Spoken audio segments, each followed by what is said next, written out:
Oh, they just do a good job. They're a well-coached team, disciplined, fundamentally sound. And anytime you're playing with a team that does all the things that win in that regard, you got to go out and match that type of discipline and structure. There's secondary as good as advertised. Seems like NFL scouts have a lot of talent there in that secondary. Yeah, good players with a lot of experience. I think anytime you got guys with that many snaps, you get a chance to be real good, and they do a really nice job. Coach mentioned the other day, Breland being back, Tony getting back. Do you feel like you're well equipped to kind of take the best shot on Saturday offensively? Yeah, I think the reality of it is you never know. You never know who you're going to have. I think that's one thing that we're all coaching. Is you never know when someone else is going to have to come up and going to have to step up. It's nice having Breland back and Tony back in the mix, and I think they're going to add to what we have potential to do. What has impressed you the most about C.J. Verdell from the beginning of the season to now? I think just as a true freshman, as I should say, a redshirt freshman, but it's first time starting. I think that the reality of it is, it's just every week you get a chance to continue to be coached, and find out more and more about. He's going to find out more and more about himself a lot, in those first few games, and having been through that, and we've all coached those guys at a young age. You just get a chance to see him grow, and he's done a nice job each week. What do you think it is that is his biggest strength?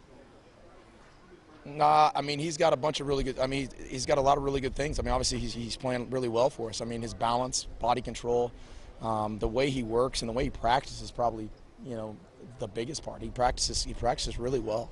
A guy who comes out and really puts in the work in the week, and I think it shows on Saturday. So, I think for a young player, having that type of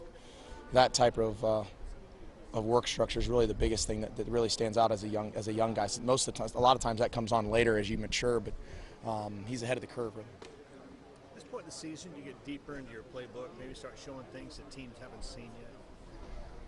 No, I don't know. I don't think that, I think there's a fine line between finding new things to give your guys and do a whole bunch of stuff you haven't done.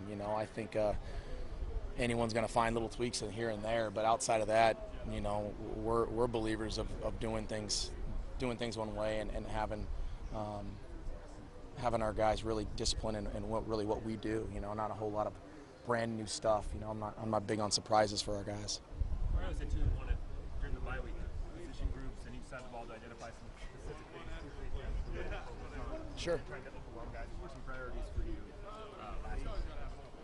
Myself or for the For your quarterbacks, for the offense, based on your self-scout that you thought you could progress with? Yeah, without being specific and give things away, obviously. I think more than anything there was little things like protection identification, little idiosyncrasies that may give things away and tells, fundamentals and technique. I think there's a lot of, there wasn't anything on those lists by our group on offense that's all of a sudden brand new. It's almost a reset button, reset back to some fundamentals and, do some things that we're finding over the first few weeks that we may have not had a chance to catch your breath and see. And I think that's big. That's big for anybody who gets a chance to step back and look at yourself introspectively. You're at home this Saturday. How much of an advantage does Autzen Stadium give you? Best place in the country to play. I mean, there's no doubt about it. I mean, I've been to a lot of places, and a lot of us coaches have. This is as good as it gets.